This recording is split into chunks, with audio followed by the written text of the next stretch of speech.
taksilərin xidmətlərindən hər birimiz istifadə edirik. Qiymətlərdə bahalaşma hiss edirsiniz yoxsa yox?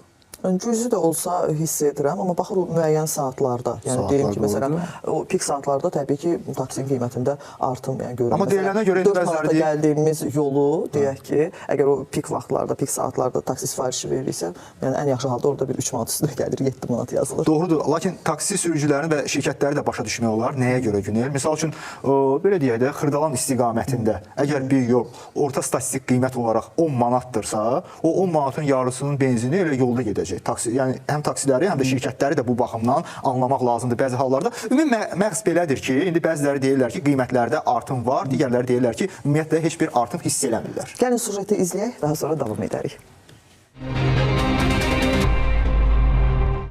Bəzi taksi şirkətləri tərəfindən bütün kateqoriyalar üzrə tariflər 10%-ə qədər artırılıb. Bu qiymət artımı nəyin nəticəsidir və vətəndaşlar bundan nə qədər xəbərdardır? Əvvəllər uzaq məsafələr daha aşağı qiymətə idi. İndi daha biraz yüksəkdir, amma mən bunu bağlayıram ki, hər halda qiymətlərin artması ilə bağlı.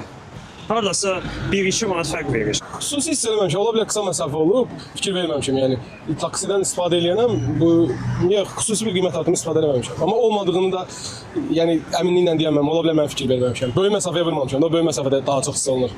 Elədir. Yəni qısa məsafələrdə elə də hiss olunmur, düzdür? Yəni mən hiss eləməmişəm, əmin deyiləm, amma yəqin ki, ciddi bir şey olsaydı hiss eləyərdim. Bəs sürücülər bu qiymət artımını necə dəyərləndirirlər?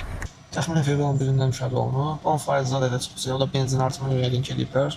Yəni sağ olsun, sağ olsun. Eləyiblərsə, onu düşünüblərsə. Məsəl üçün, necə müqayisə edə bilərsiniz? Hardan hara əvvəl neçə idi qiyməti, indi neçəyə müşahidə eləmisiniz?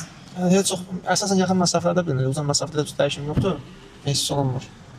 Yaxın məsafədə bilinir, əsasən 3.30 yazır, 3.50 yazır, belə bir şey yazır. Demək olar ki, qiymətlər eynidir. Yəni dəyişiklik bir yola çox hiss olunmur da. Yəni ki, qəpik quruşdur. 40 qəpik, 30 qəpik belə gəlir, fərq olunur. Belə deyim də, minimum 3 manat 10 qəpikdən başlayırdısa, əvvəl hardasa indi 3 manat 40 qəpik, 3 manat 50 qəpikdən başlayır. Yəni sərnişinlər bunu deyiblər, qiymət artımını müşahidə ediblər. Bəli, bəziləri olub, deyib, bəziləri yəni heç nə demir. Əsasən də çaspik vaxtıdır da, yəni ki, çaspik vaxtı bir səhər bir də axşam vaxtı qiymət də fərq olur. Cüzi.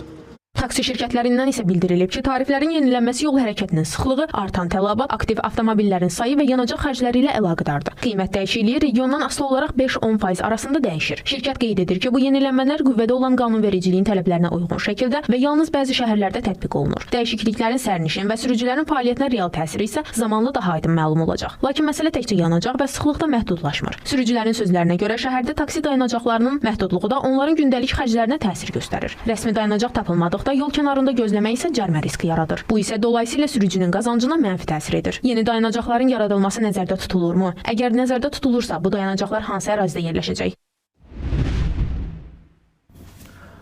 Bakı şəhəri üzrə 147 ünvanda 550 taksinin dayanması üçün yer mövcuddur. Hazırda bu istiqamətdə kompleks yanaşma tətbiq edilir, vətəndaş müraciətləri və təhlillər nəticəsində yeni taksi duracaq yerləri müəyyən edilir, aidiyyatı qurumlarla razılaşdırıldıqdan sonra quraşdırılması həyata keçirilir. Bu məntəqələr əsasən universitetlərin, ticarət mərkəzlərinin və nəqliyyat mübadilə mərkəzlərinin ətrafında yaradılır.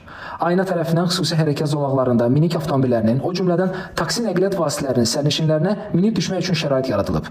Bu günə qədər ümumilikdə 16 küçə və prospektdə 27 məntəqədə minib düşmə yeri təşkil edilib.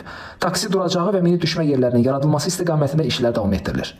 Görünən odur ki, həm qiymət siyasəti, həm də infrastruktur məsələsi paralel şəkildə müzakirə olunur və bu dəyişikliklərin real təsiri yaxın aylarda daha aydın müşahidə ediləcək.